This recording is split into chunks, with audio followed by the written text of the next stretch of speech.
Good afternoon and welcome, everyone. My name is Adam Levine, and I'm the Executive Director here at the New York Metropolitan Transportation Council, or NYMTC. As the Downstate Region's Metropolitan Planning Organization, NYMTC provides a collaborative planning forum to address transportation-related issues and develop regional plans through our members' shared vision for the transportation network that connects New York City, Long Island, and the Lower Hudson Valley. Thank you all for participating in today's Brown Bag and on such a lovely day in the New York City area, too. Please note that this webinar is eligible for one certification maintenance credit from the American Planning Association. You will find more information about this in the chat. Today, we will hear from Catherine Ponte, who is the Senior Freight Planner at the New York City Department of Transportation. In her role, Catherine works on numerous projects, including New York City DOT's Microhubs pilot.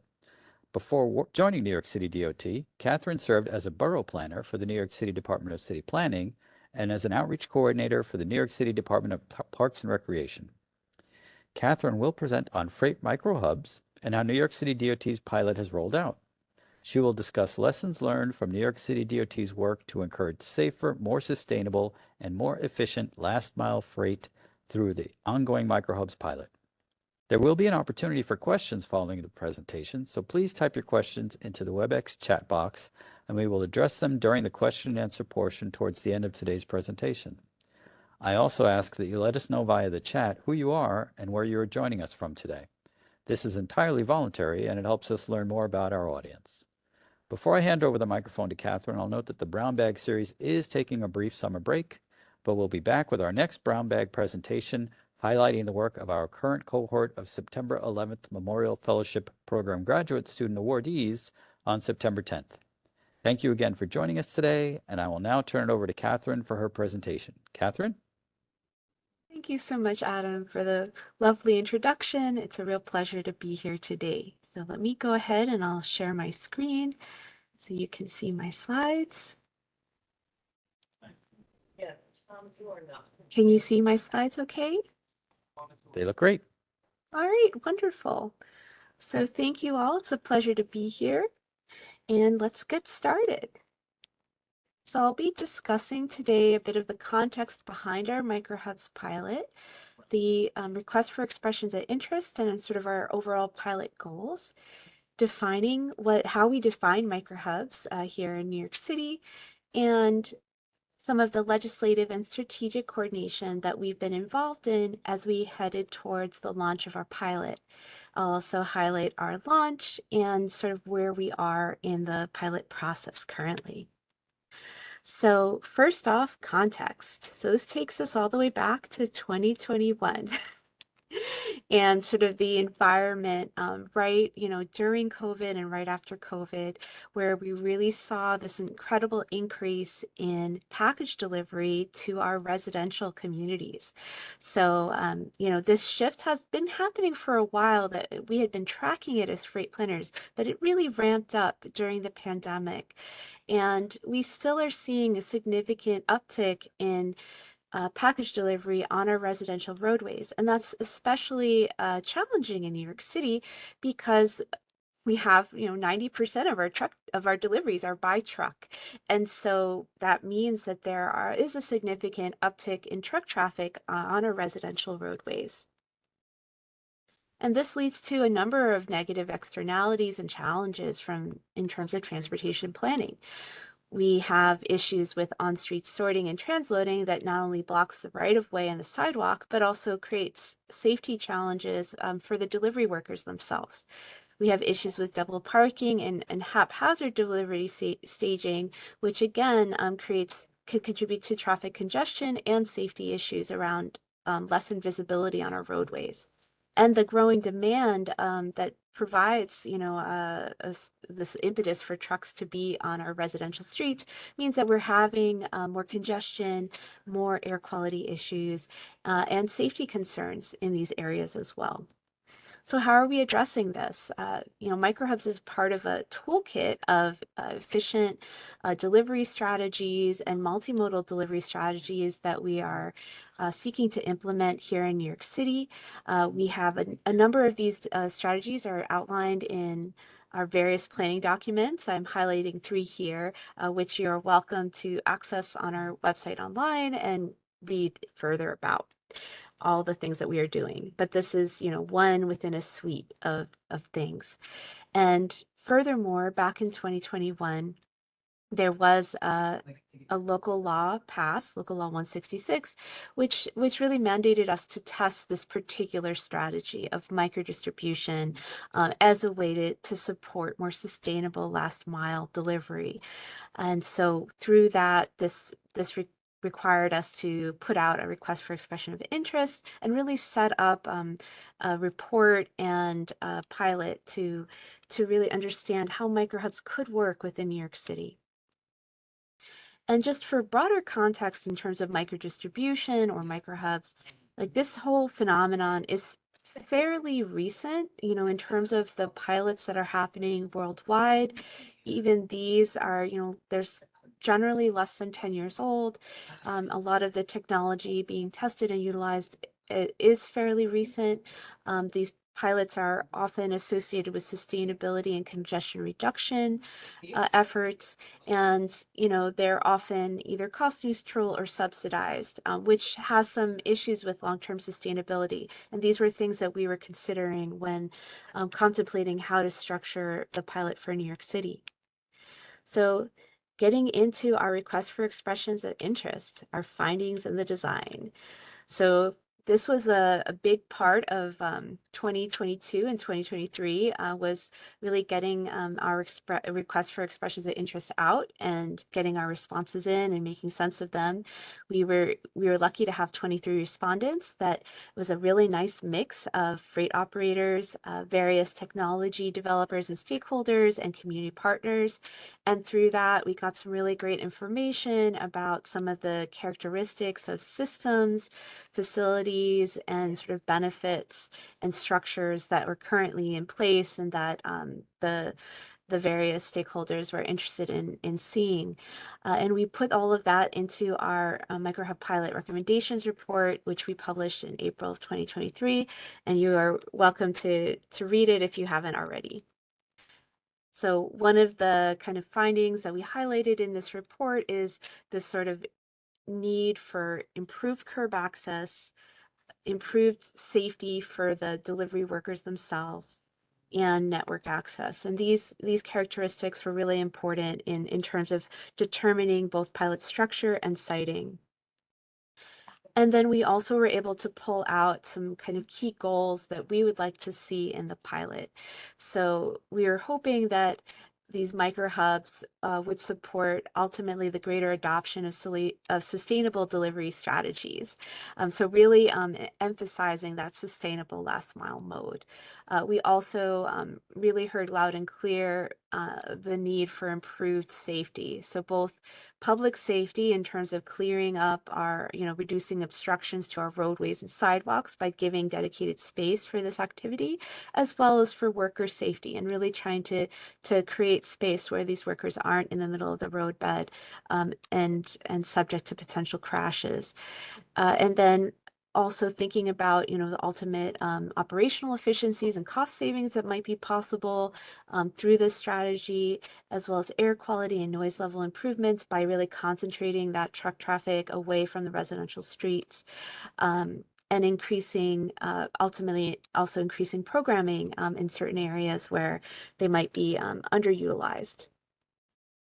So our pilot design was basically like 3 years with a phased approach, understanding that since this is so new, there's going to be a lot of learning along the way. Already just getting to launch has been a lot of learning, as you'll hear. And we are, we originally in the original report, the launch date was much earlier. And we've since pushed it back, but we're still keeping the general structure of the pilot with the first phase, which is now in 2025, lasting a year since the launch, where we'll be able to kind of get things started and going on a smaller scale and then expand up, ultimately still keeping it fairly small, looking at 20 pilot sites, maybe up to 36 at most across the city, but really looking and learning as we go, and during that phase 2, expanding to a broader audience and hopefully more locations. And in terms of what we like to test, we want to test on-street and off-street hubs within the public right-of-way. So this includes our kind of on-street, which would be curbside, and really designing out a space for this activity, a designated space for this activity to happen, where you have a location for the truck to pull over, for the transloading to take place in a kind of protected traffic protected location, and location for that transloading onto that sustainable last mile mode, which could be anything from a hand truck to a cargo bike to even an electric cargo van where appropriate. And so that's been our sort of plan, and we've designed out and we'll be testing these sort of strategies as part of our on-street version of the pilot. And then we also have an off-street version of the microhubs, which we are looking to activate spaces under elevated structures. These are often like served as vehicle storage. Currently some of them are kind of quasi legitimate parking lots, and really trying to repurpose these spaces towards this activity to provide more of a community benefit and activate these areas. And these kind of off-street hubs would be a little bit more robust in terms of what could be possible there. We are actively working on bringing electricity to these sites, so that we can have opportunities for charging, as well as vehicle repair, sustainable mode storage, and again, transloading is still the key focus of all these locations. So moving on to 2023, where we have our report released, we're heavy into stakeholder engagement, and we start to kind of really build out the definition of how we are thinking about microhubs. And this is leading into a lot of our kind of like legislative and policy work that happens the following year. But for us, we're defining microhubs as a space located within the public or private right-of-way where where transloading from a larger freight vehicle can take place to a smaller, low emission or no emission vehicle or human powered mode. And these are some of the examples that we came across in our research during the kind of going through the responses to the RFI and putting together that report. So you can see there's quite a few ways that you can engage in microhub activity and microdistribution, and we are hoping to test a few of these within our pilot and also support the testing of some of these strategies that might go outside of the scope of our pilot through other mechanisms within the city.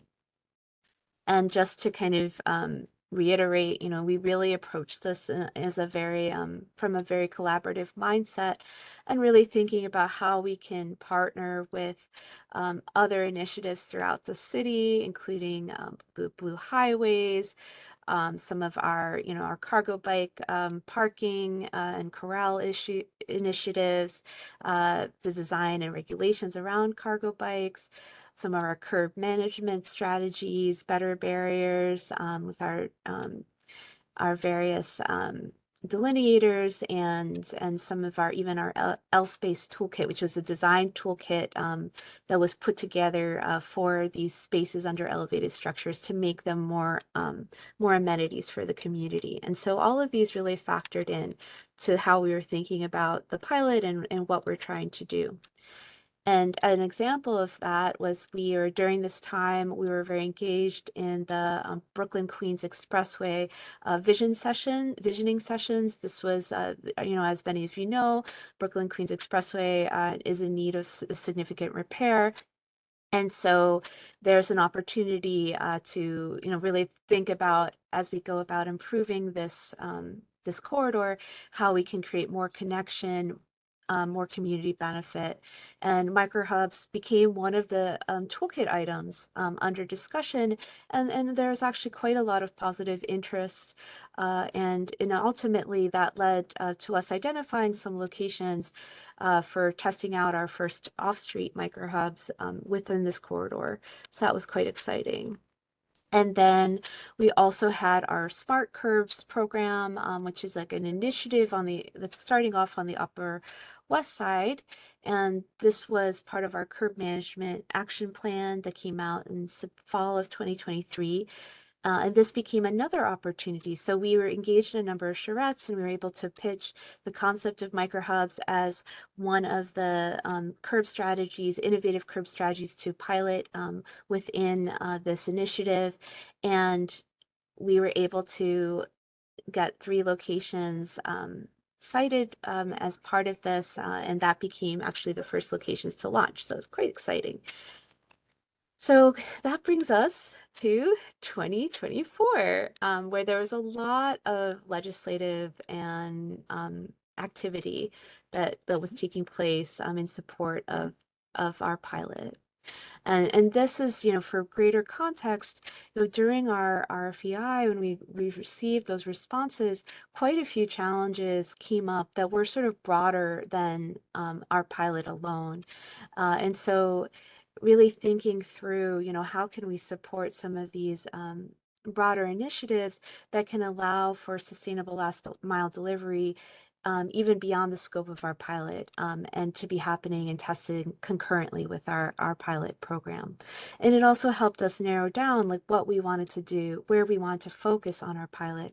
So for example, both the high cost of private real estate and the limited availability of dedicated parking was part of the impetus to really for us to take on a more public space oriented pilot program utilizing permit and leasing processes to kind of have a lower cost option that allows for more accessibility of our pilot to smaller companies that couldn't otherwise afford that kind of private real estate option of being able to buy space in a parking lot, a privately managed parking lot, and operate a microhub in that way. But simultaneously, in order to support that, that required quite a lot of coordination beyond our pilot, and that was a big part of this year. So during 2024, we supported a rule change to allow for larger pedal assist commercial cargo bikes. And this really paved the way for some of the more cutting edge models that a lot of the companies interested in doing cargo bike delivery and sustainable last mile wanted to see on the roads and really felt were critical for their operations. We also supported and worked with our Department of City Planning on the City of Yes for Economic Opportunity zoning amendment. And this really expanded, it wanted to find micro distribution within our zoning. So that was very helpful in really having that clarified. And then it was able to, the amendment also was able to kind of have an expanded amount of zoning of commercial zoning where this use could take place. So that really opened the door for more private spaces to be utilized or repurposed as micro distribution or micro hubs. And then we concurrently were working on our own on-street permit. This also required a rule change, and this really enabled us to kind of set up that on-street the mechanisms for us to really do these on-street micro hubs, where especially because one of the challenges that we wanted to address was how to keep these spaces, how to best enforce the appropriate use of these spaces. And this is an ongoing challenge across all microhubs pilots, and especially ones that are attempting to repurpose curbside space.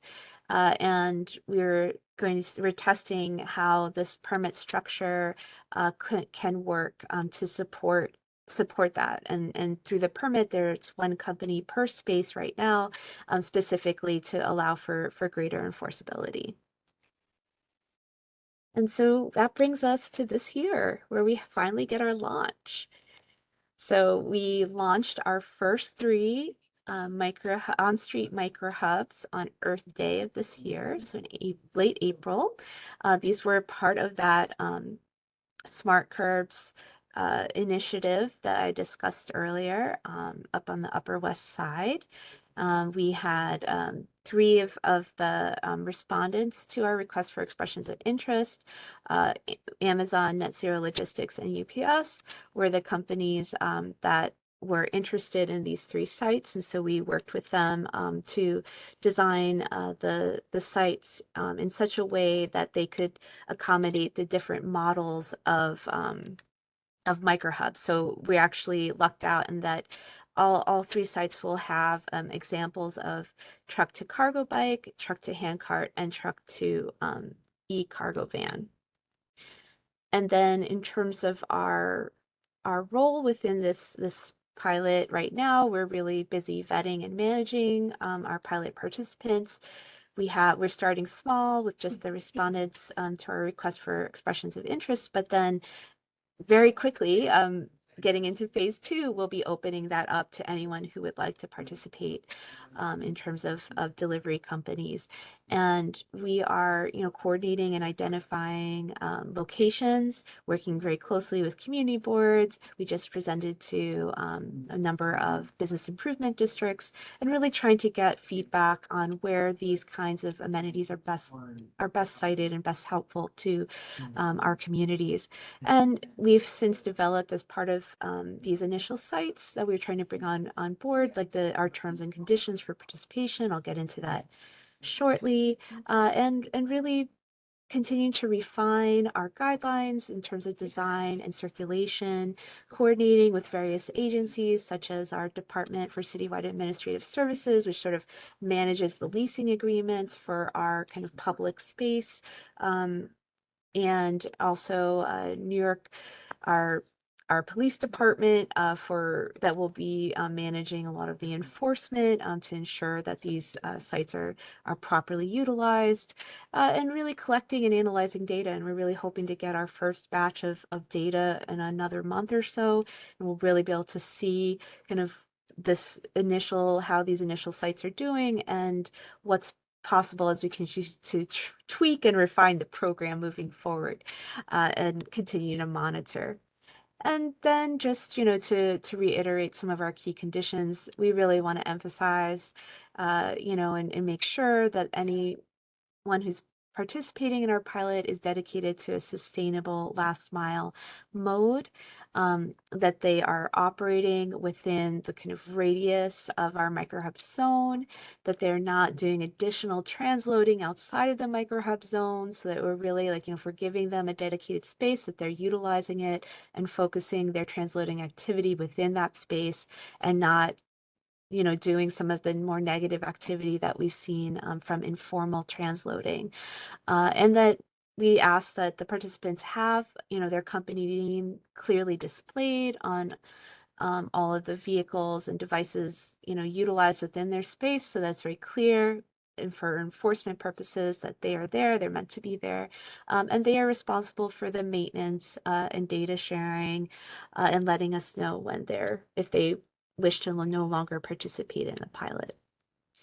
So getting into where we're heading next, right now we are kind of in this phase of getting started, as I mentioned, and really kind of getting our initial sense of how these sites are doing, trying to bring on some more sites to get a broader picture of what's possible for microhubs. And we're going to utilize a lot of these findings, and I think this kind of presentation also is part of that, to really understand not only how they work for New York City, but also how they can support other cities and areas within our region that are interested in doing sustainable last mile delivery. And this is actually part of a NYMTC UPWP funded project where we're actually putting research into those considerations, and hoping to expand the findings of this project to be of broader support to the region. So what's next? We are, hoping that we'll gather some really good information from phase 1 and get a report out, about how we've done and what we've learned. Use that to inform the rollout of phase 2 with new sites, partners, and hopefully even testing out some new formats. We'll be able to again inform that regional focused report for all of you, and really assessing, as we go, future needs like potentially guidebooks or new metrics collection strategies that we might not have considered initially. So we have a lot. It's a lot to do and a lot to learn as we move forward. So with that, I want to thank you all for participating. I hope this was informative and helpful for all of you. And I look forward to answering questions and the discussion to come. Great. Thank you, Catherine. Wow, that was such a terrific presentation. I've got several questions myself, but I wanted to give it a chance if we have folks that are furiously typing into the chat box their own questions. Stephanie, anything yet? Nothing yet, but I did put the link to the APA Planning Continuing Education page for everyone, and I'll keep checking the chat. Thank you. I'll get it started. I just was doing the math on the numbers you put up in the beginning, where 80% of New York City residents receive a package within 7 days, and 18% get a package 4 times a week. There's over 3 million households in New York City, so the sheer volume of deliveries, I mean, that's just amazing. So anything that can be done to try and green that and make that better is terrific. So, but I did have a question about some of the work that went into this very large effort in preparation. And you mentioned something early on where you said participation rates and success was often tied to enforcement capacity. I wonder if you can expand on that a little bit, if possible, where it was successful and what type of enforcement they needed to augment in order to do that. Yeah, unfortunately, I mean, some of the examples are in Europe where the legislative structure is different.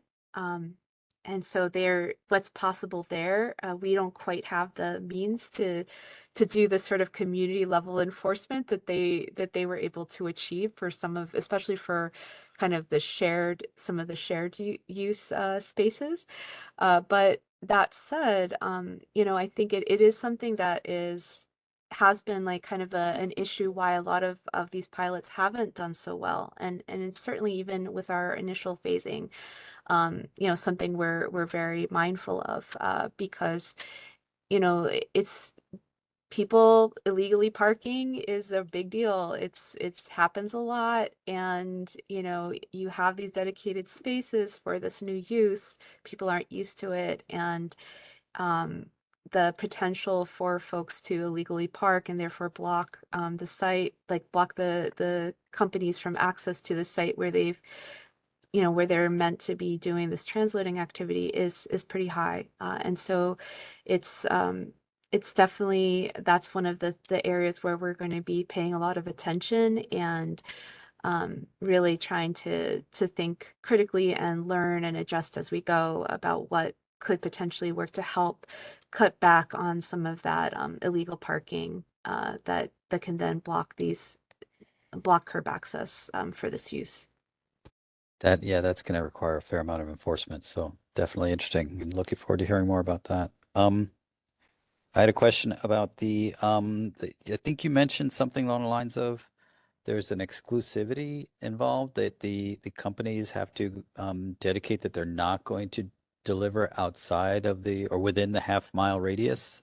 So for instance, at Amsterdam and 73rd, anybody that lives within a half mile there is going to get their package through the microhub. Is that the way that would work, or at least for those companies that are doing it? How does that, can you explain that further? Sure, I can get more detailed there. So basically, it's the company that has the permit for that site.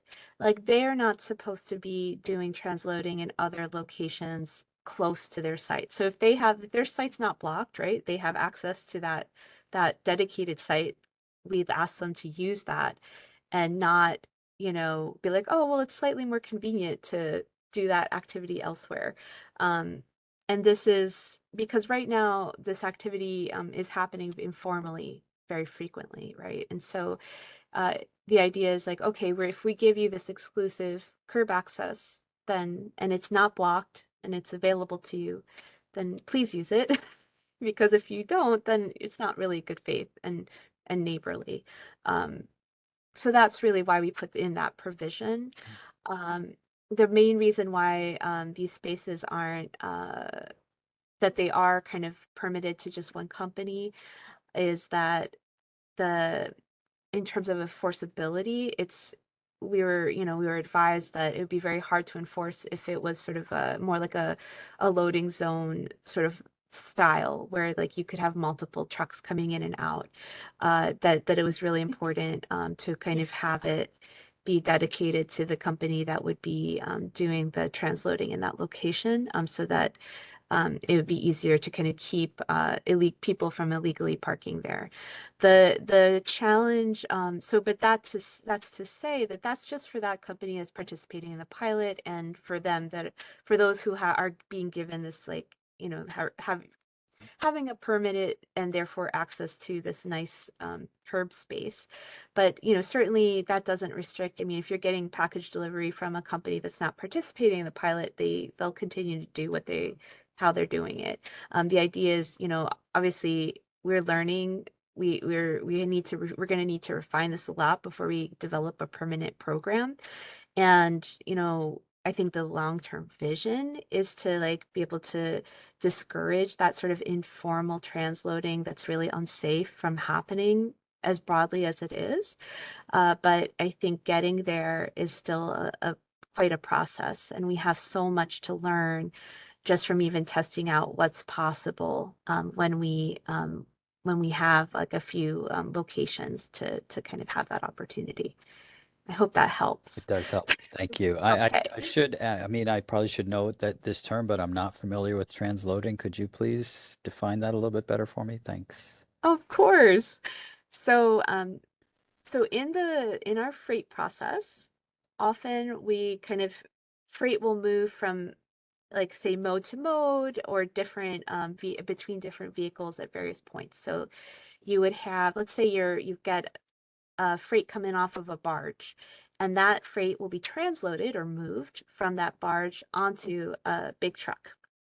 Now, often in New York City, we actually, because of the constrictions of our roadways, we actually require smaller trucks than as our kind of size limits than, say, outside of the city, that are like kind of the national regulations. So you might have a larger truck at a facility outside of the city that then transloads or moves their goods to a smaller truck that's going to be making that delivery in the city.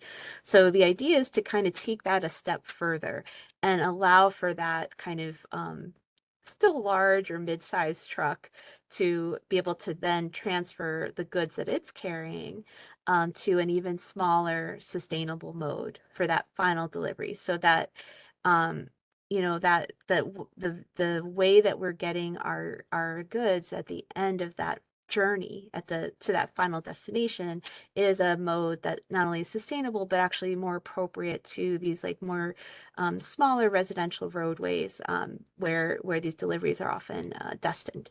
So I hope that Yeah, helps yeah, explain. that was really good. Thank you.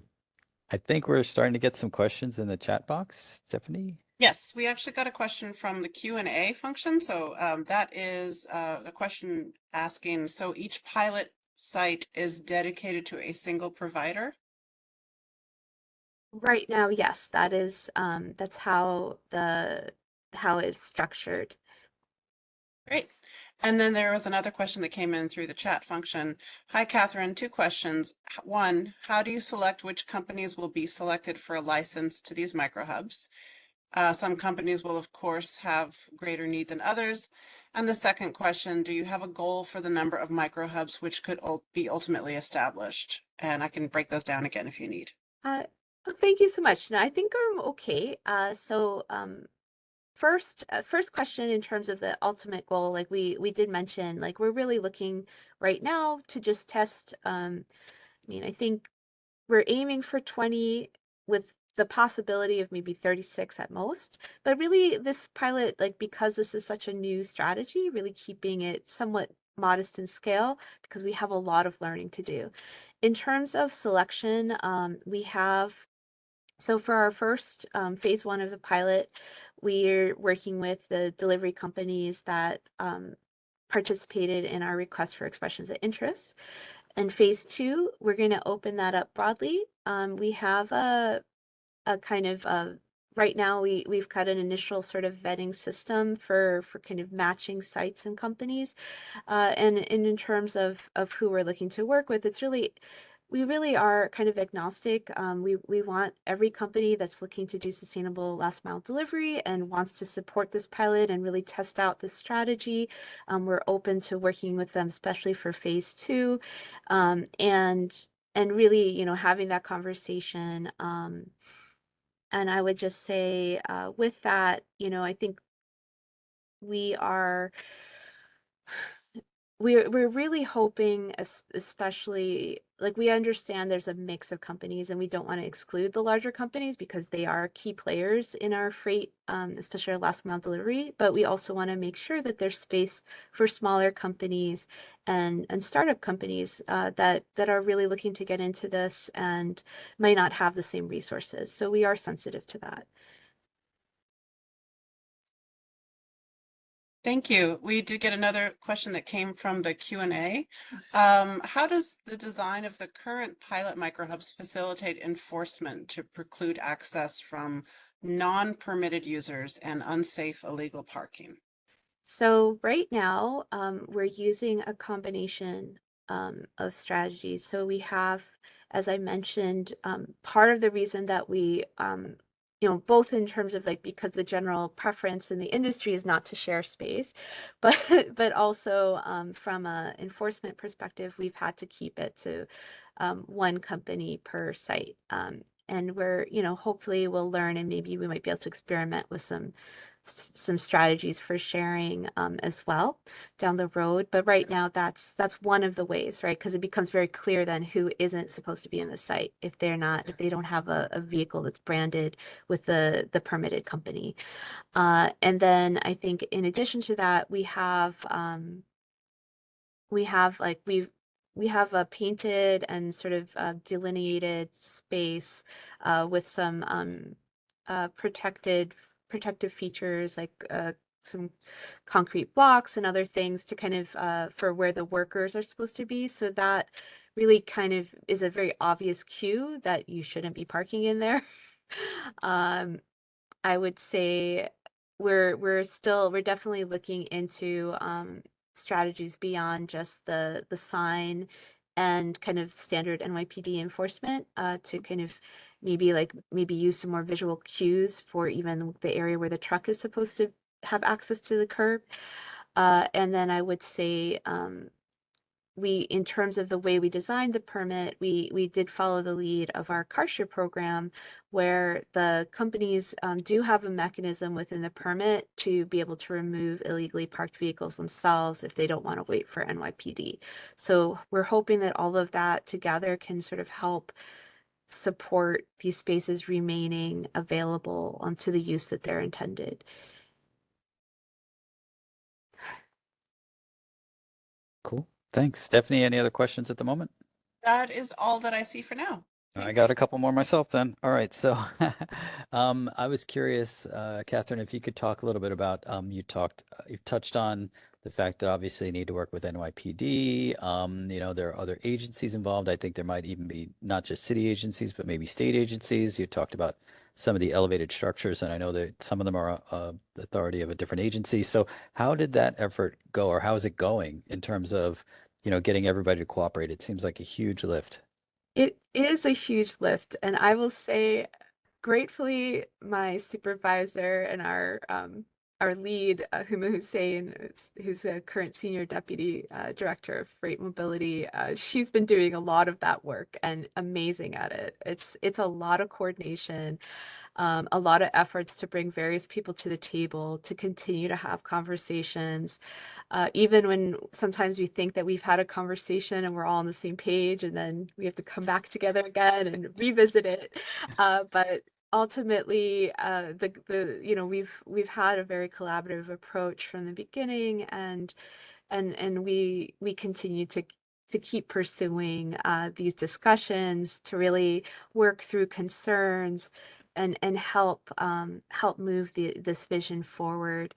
And ultimately, it's kind of exciting because I think that, so for example, the off-street sites, under the BQE have been, like, there's a lot of conversation. So it's not just the community and, like, sort of dealing with maybe hesitancy at parking loss, which is itself like a big consideration. But also, I mean, this is state DOT, right? This is like that manages that the overhead structure. So really making sure that there's alignment between them, between FDNY, between Con Edison, you know, and I think it's like when we look at the broader vision of what we're trying to do with those spaces under the BQE, bringing electricity to that space makes a lot of sense because so many of the kind of toolkit of reactivating that space involves that in some way. So even if these spaces that we're testing don't ultimately end up as permanent microhubs, like we're setting up structure through this coordination that we're doing to kind of facilitate future more positive use of these spaces. So that's kind of exciting to be thinking about and working through and hashing out these questions with FDNY and with various parties involved, so that, you know, as we move forward with other kind of innovative strategies and even like kind of standard electric vehicle charging and parking options, that we've already kind of tested the waters and gotten some lessons learned for some of these other important sustainable transportation programs. That's really cool. I mean, maybe they won't end up with a microhub underneath, you know, the BQE or wherever, but they'll end up with some improvement than just parking, which is great. So, although parking is important too, of course. Yeah, but if we're gonna have parking, maybe we can have, you know, electric vehicle charging so that it's Right? the vehicles that are parking there are contributing to, you know, our climate emissions. So, you know, these are kind of some of the broader thoughts, and really, you know, I think also the conversation with FDNY has been really important because, you know, we want to be on the same page and really be pushing for best practices and safety as we move forward with some of these new strategies and technologies, because, you know, it's really important to address some of the air quality concerns that we've seen from freight, especially last mile freight, truck driven freight in our communities. And, you know, there's some really great work being done in terms of electrifying our truck fleets, but you know, for that, you know, I think for kind of last mile delivery, there's a whole bunch of other strategies that we can put into place that I think Microhubs gives us a really nice opportunity to play with some of these other strategies for how freight gets there and how we can do that in a way that minimizes our air pollution and that actually minimizes some of our freight related safety concerns for residents who live in these areas. Really great. Thank you, Catherine. I didn't see any questions pop up, Stephanie, while we were talking. That's it, but I will put the link to the APA site in the chat That'd be one more great. time if you didn't Thank get you. it before. You're I very had welcome. but maybe my last question, although I can't promise that. I might think of something else I want to ask you, Catherine, which is I used to live in the pilot area, so I'd be able to give my own feedback at one point, but I'm not there anymore, so I can't. But I'm curious, since it's been in place for a couple of months now, if there's been any general feeling, you know, how things are going, any cool stuff you can share with us in advance of that, I guess, report that's coming out in, I don't know if it was July, I guess, next month. Yeah, so we'll be getting like a kind of a more comprehensive data set in July. But I would say we've also been doing kind of our own observations, and we have a community feedback uh, form that we've also received some initial feedback from, and it's mixed, which is what we expected. Okay. So, you know, on one hand, people are excited about this new development and this new strategy and really seeing us trying to solve this problem. On the other hand, you know, you have your people who are upset about parking loss, Mhm. but that's especially given the smart curbs initiative more broadly. It's like that's gonna be part of the theme, because that's the goal is really for this whole area to reimagine these curbs beyond personal vehicle parking. And so yeah, so it's definitely been mixed, but that's good because it's better. I'd rather have some good and bad as expected than all bad, you know. But no, Great point. it's like, and especially for considering these are our first sites, considering just how untested what we're doing is. It's really exciting to even that they're in the ground and that they're being utilized and that we're starting to even get this initial information itself is super helpful as because we the hope is to iterate, right? Like to take what we learn and continue to improve the pilot as we go so that when we finally get to that final outcome of the pilot and a sense of, what can we take away from this to potentially maybe make into a permanent program if we decide that that's how we want to go as a city. Like we want to be able to kind of do a lot of that learning now so that we have something really solid once we get to that point. I think that's really great. As I said, as a former resident of the Upper West Side, I kind of feel like it's as an opinionated an area as there is in the city. So if you can make it work there, hopefully it will work anywhere in the city, which would be great. So I haven't seen any other questions. So if not, then I think we're probably going to wrap up. Unless anybody has any last thoughts they want to get in there. Really appreciate, Catherine, all this time that you've given us. It's been really terrific to learn, and we're going to probably want you back soon to hear more. Once those numbers are out, or once the pilot is completed, we'll want to hear back. Thank you to the NYMTC team and the folks at FHI and Arch Street for all the work that we've put into this. And unless there's anything else, you're getting some thank yous in the chat, which is great. Unless there are any other questions, we'll wish everyone a wonderful afternoon. Thank you again, Catherine, and we'll see everybody in September. Well, thank you to all of you. This was a real pleasure, and you're such a great group of folks. So it's always really nice to be part of these NYMTC events. So thank you. Thanks for the UPWP shout out too. That was awesome. Oh yeah, Thanks. no, that's a fantastic program, Yeah. and it's really exciting the research that's being done through it. So Yeah. like you all will be hearing back from me on that one Okay, especially. great. All right. Thanks again, and thanks everybody. Take care. Take Bye-bye. care.